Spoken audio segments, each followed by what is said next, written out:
So this is really a mastermind on, I call it hook, story, and offer, but it's the fundamentals of making performance marketing campaigns convert and run properly. But this also underpins product design, product strategy, and I use this same framework almost to design my entire business.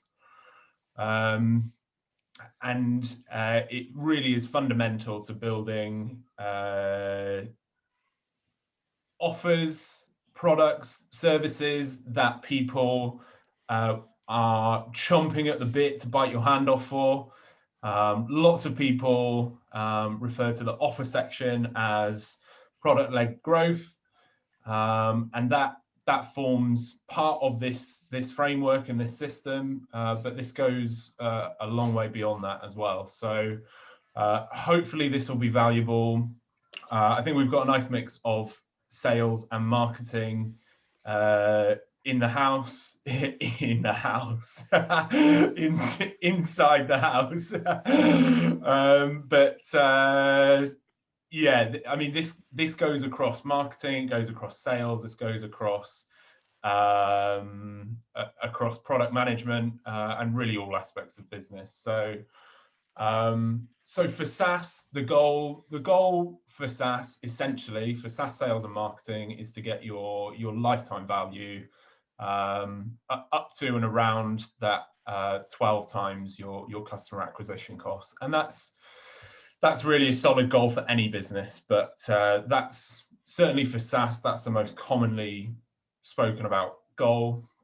And this system and this framework is really a path to that. And once you're at that or you're approaching that, then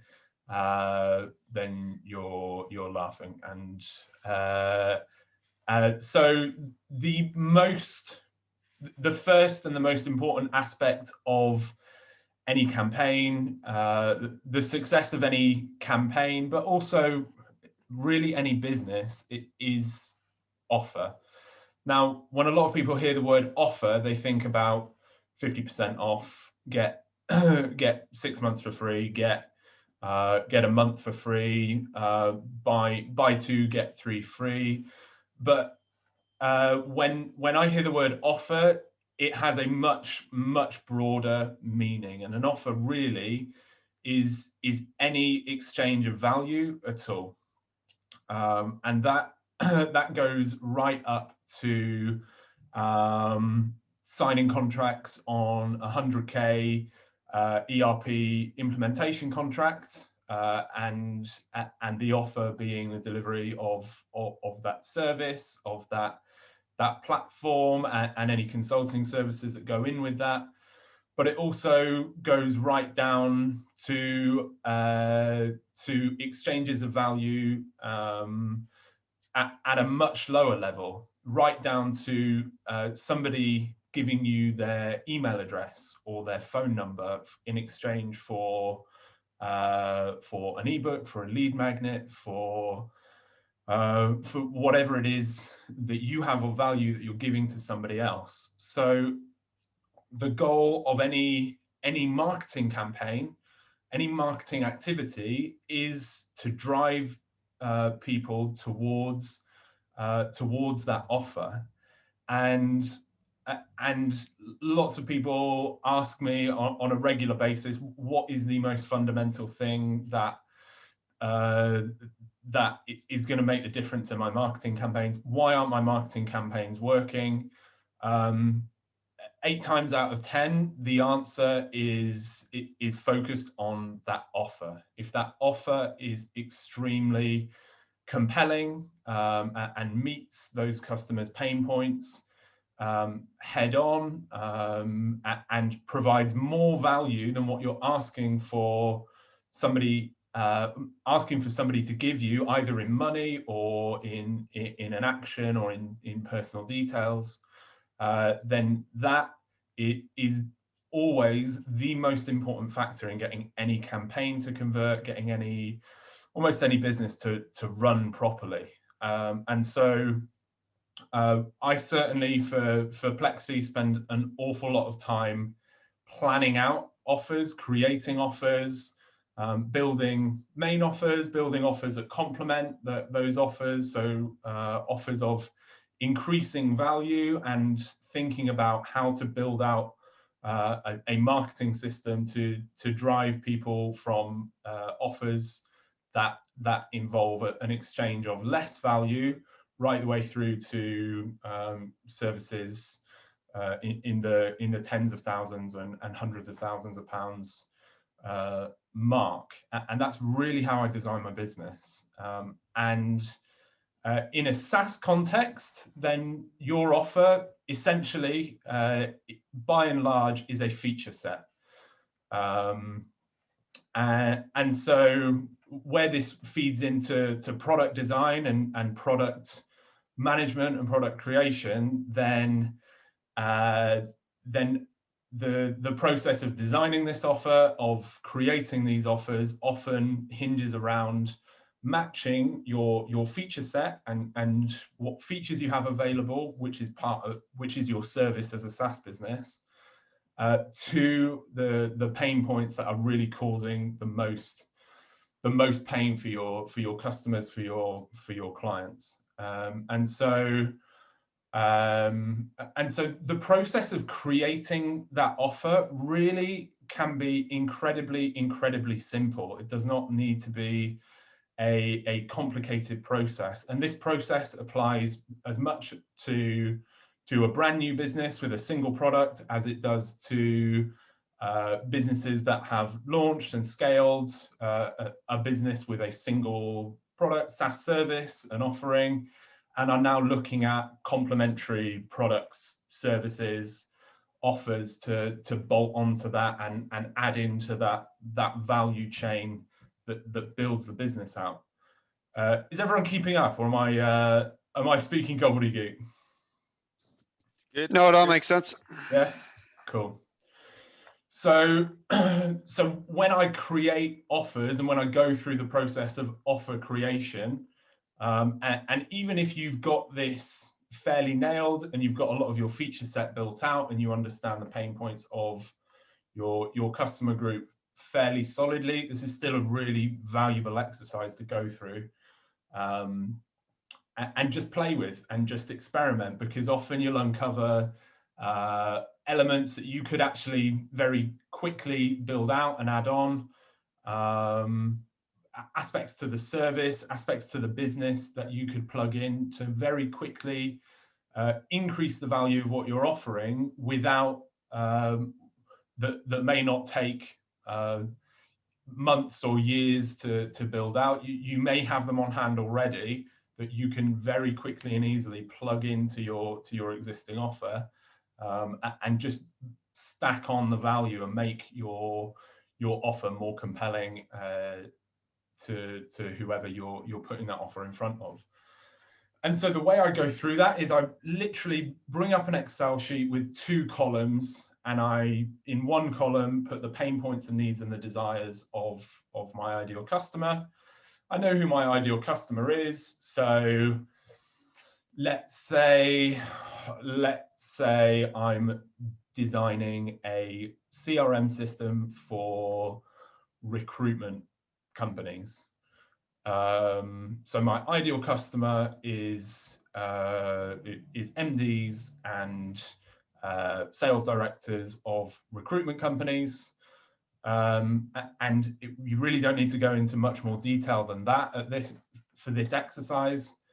And then in that pains, needs and desires column, I think about all of the pains and needs,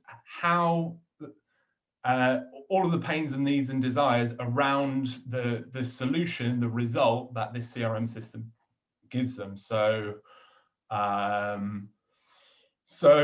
as a recruitment agency, then the main pain points and needs of the users in there would be like high people, like clients complaining about the high cost of recruitment services. So I just list that in one box.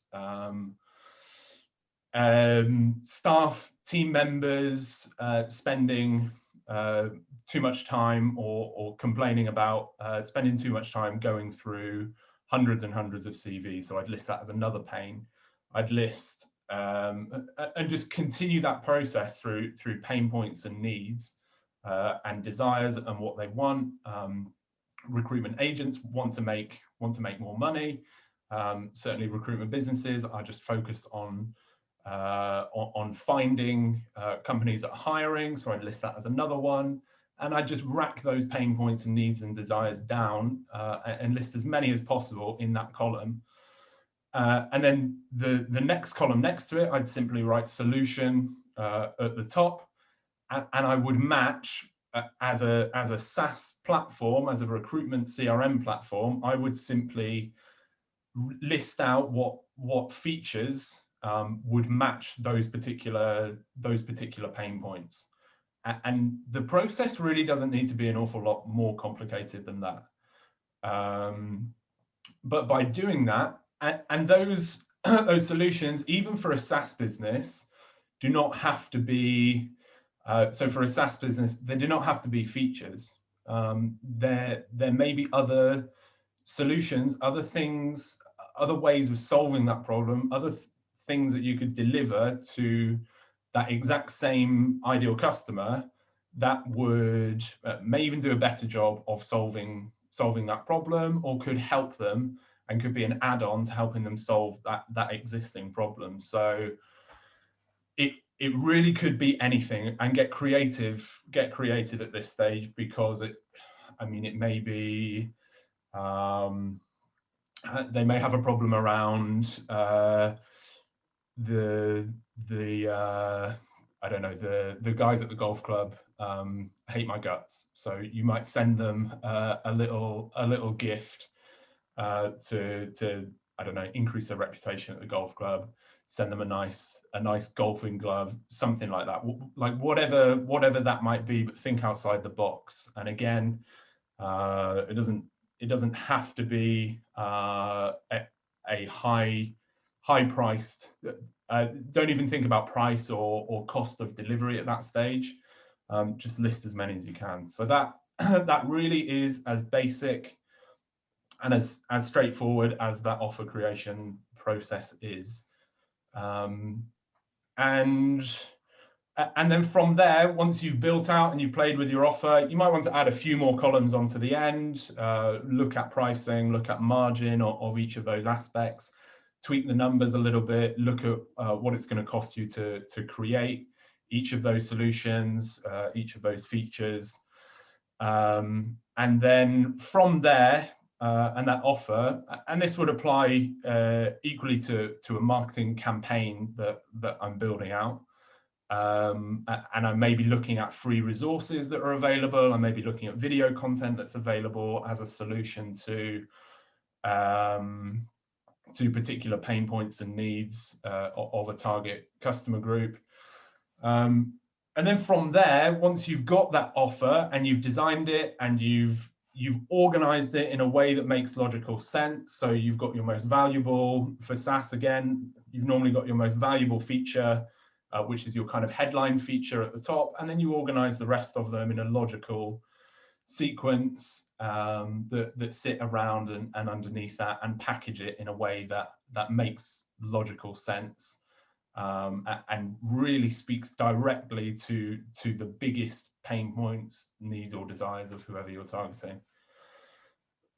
Once that offer's in place, and the best, once that offer's in place, then the goal is just to drive people or drive eyeballs, drive traffic to that offer. And the only test of whether an offer is good or not is whether that person hands over their wallet to give you to pay for that particular offer, or whether they give you their email address or details, whatever it is you're exchanging. That really is the only test of whether it's a good offer or not, whether it's a good product or not. And so in the early days, when I'm working with SaaS founders that are in the very early stages of building out their first product service, then that is the process I would I would often send them through if they're looking at product design and thinking about is there product market fit here. That would be a big part of that. And so the next goal is just to drive people, like I say, people, traffic, eyeballs to that offer and see whether it converts. Now, the way I see marketing, and particularly direct response marketing and digital marketing, there are three kinds of traffic. So and they all differ slightly. So I mean, the three main kinds of traffic are you either pay to drive people towards that offer. So you either run paid ads on whatever platform it is to drive people towards that offer. Now, yeah, so that's the first type of traffic. The second type of traffic is organic. I call it earned traffic. You have to put yourself out on podcasts, with SEO content, with organic content on whatever platform it might be, TikTok, Pinterest, whatever platform that might be. You're not paying to put an ad in front of people and drive traffic that way. You're putting the hard work in order to build that audience and drive traffic organically to that offer. And then the third kind of traffic, and this isn't really a kind of traffic, but I call it owned traffic, and that's your list. And really the goal with the first two kinds of traffic, so you either pay to drive people to your website, to your service, to your offer, or you get them organically there. The goal, once you've got them near that offer, in and around that offer, and you're starting to, and they've shown interest in that, is to get control of that traffic and be able to remarket to them without having to spend more money or more time or energy to do so. And that's own traffic, and that's your list. By far and away, still the most powerful list building tool, list management tool, or channel is email. There are lots of other ways that you can build that list, and tying in SMS, chatbots, however you build that list out, are all valid and important. And I think next week's session will probably go into a lot more detail, particularly on that aspect. But that list is how you convert and move people down that funnel, without having to pay more to acquire those customers. So that's the three types of traffic. And as a quick overview as to the advantages of each, so paid traffic will get you will get you to test that offer, will get you more traffic faster, and will fuel that kind of hockey stick predictable growth where you can put £1 in and get £5-10 out the other end. Once you go through that period of testing and building those campaigns out, paid traffic gives you the ability to know, especially with digital marketing, with direct response marketing, to know that you can be putting £1 in and getting X amount out the other end with a high degree of predictability. And then you're able to just increase that budget and rapidly scale from there. Earned and organic traffic. And paid traffic, often the quality of traffic will be slightly lower than earned or organic traffic. You will have to do a little bit more work to get people to engage, to get people to move down that buyer's journey, and the quality of traffic you have, it won't be so warm often when it comes to you. So you have to put a bit more legwork in to build that out. So earned or organic traffic, often traffic and leads you get through earned or organic traffic, they will be slightly warmer. They'll know who you are, they'll know what the product is, they'll know what the service is. They'll have a relationship with you without you having to lift a finger. But the issue with organic traffic, and I mean this isn't a complete issue. There are lots of successful businesses and entrepreneurs that rely purely on organic traffic, but it's not predictable. It will go in peaks and troughs, and what you will see over time with business growth and with traffic coming towards you is that you'll have a peak. So you'll go on I don't know, you'll go on Joe Rogan's podcast and you'll have a peak, you'll have a spike in traffic, and then it'll dip off, and then you'll go on somebody else's podcast and then you'll have another peak. And over time you'll get an increase in traffic, and it will gradually like rise up. And as that audience grows and grows, it will increase, but it will go in steep peaks and troughs, and it's not a predictable, really scalable way to rapidly grow a business. But ideally, you want both channels working together to complement each other. And then the third kind of traffic, owned traffic, or your list, is how you squeeze the juice out of efforts in both of those areas. So yeah, if you haven't guessed already, I'm definitely a muskhead and pay a lot of attention to Tesla. And Tesla focus very much on the kind of product-led growth strategy. They are very, very open, and they state pretty heavily and strongly that they don't do any marketing activity, which isn't true. And the reason that Musk says he does that is because he wants to know that the quality of the cars that he's building is so compelling that that people bite his hand off for them. And even that car is an offer, is an exchange of value, right? It's particularly the way Tesla build their cars. It's a feature set that people are buying. But the reality is that even with a company like Tesla that screams about product-led growth, we don't spend any money on marketing at all.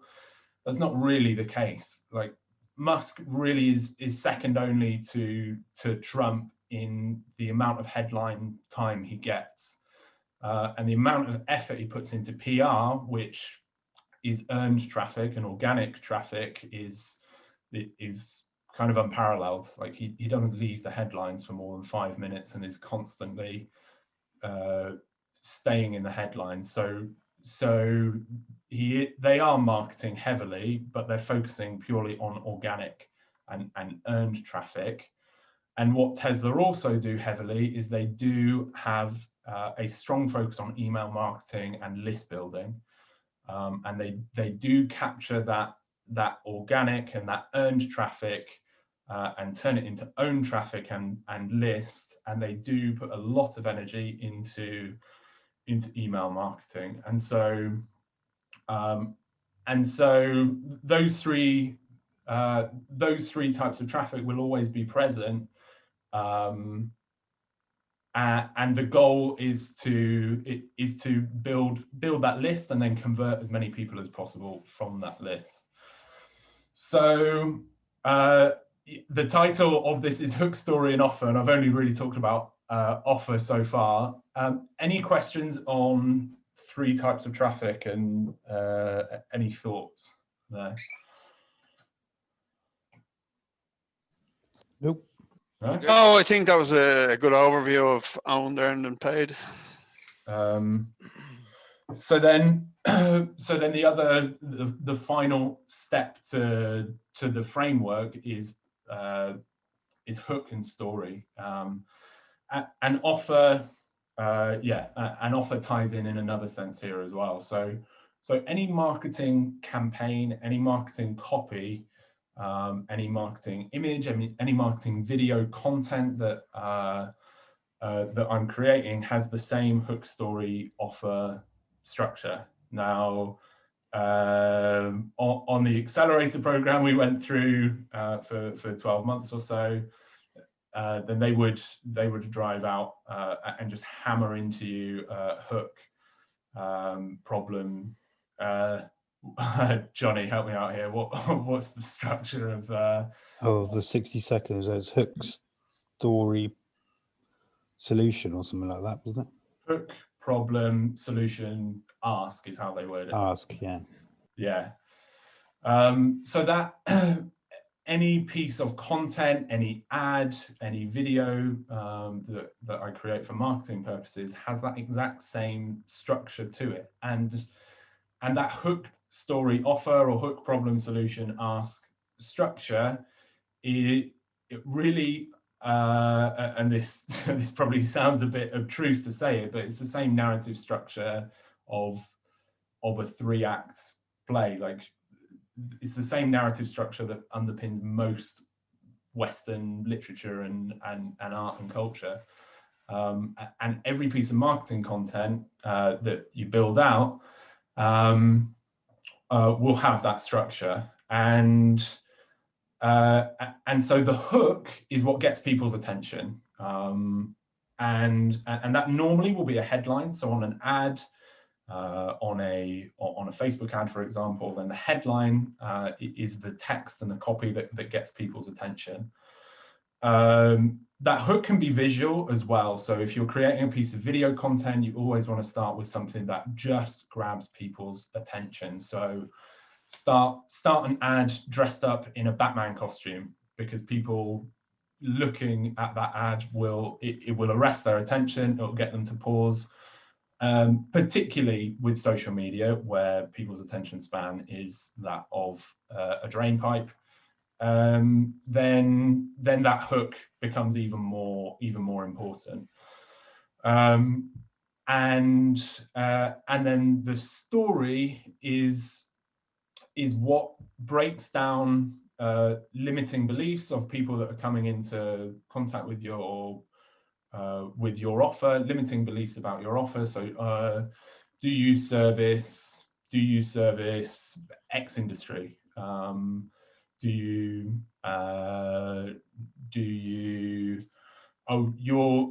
just the same as every other X out there. What makes you any different? That story, and I call it a story, but it's really just taking people through a process of breaking down those limiting beliefs and rebuilding them and educating them about your offer and your product and your service, and also building emotional connection.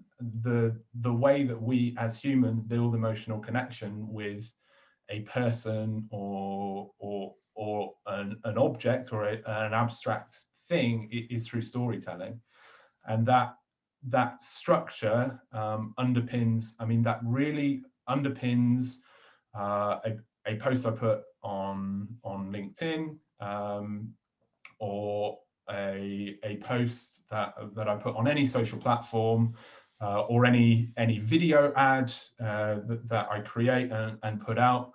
It all has exactly the same structure. Now, not every post, not every ad you put out is going to have all of those elements and is going to be a long form piece of content we're not talking about writing 7,000 words for every single post that you put out, but drawing out the hooks that get people's attention.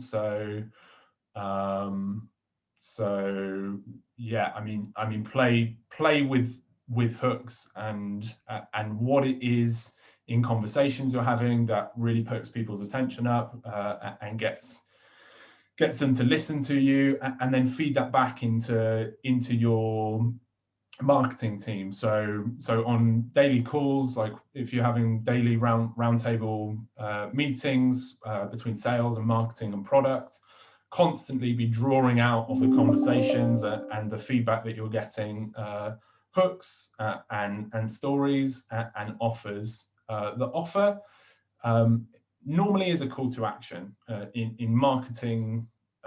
In marketing copy or ads, then your offer will often be a call to action. So click below for your free demo. So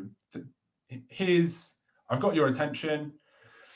This is I've told you the story of who we are and what we do, and I've maybe broken down some limiting beliefs around that. And then every single post or ad or piece of content that you're putting out to drive that traffic should always have a call to action at the end of it, and that's quite basic, right? So that might be book your free professional demo. Click below to download your ebook. Pick up the phone and speak to one of the team today in exchange for whatever it is you're going to give somebody. But that offer in that context, it is really a call to action. It's an opportunity for somebody to get value, as opposed to the offer I talked about earlier, which is like your whole kind of offer as a group.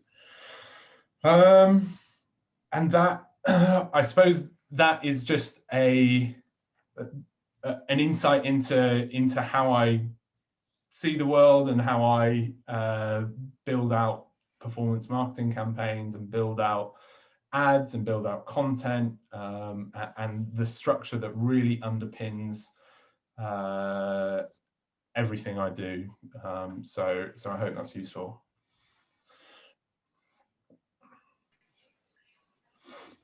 Yep, that's good. That's good information. Yeah, it's very good. Any questions? No, hook, problem, solution, ask. That's what you're saying? Yeah, absolutely. So we were going through your LinkedIn post last week, Michael. Then you certainly, within the video or the image that you're putting out, want to be introducing those elements. And I think you had fairly short copy. You had the headline of your SEO content, and then you had your call to action. But you could maybe introduce more of a story and driving people through I hate the word journey, but more of a journey through taking them from here are the 5 ways to do X. When I spent my first 5 years working in car dealerships, I was constantly hitting barriers with this problem and this problem and this problem. My manager was shouting at me and really just go into that in detail. And then I started to play with, okay, there's got to be a better way to do this. There's got to be a more intelligent way. There's got to be something that can help with that, and then take through that process with that call to action at the bottom. It will make it a lot more compelling.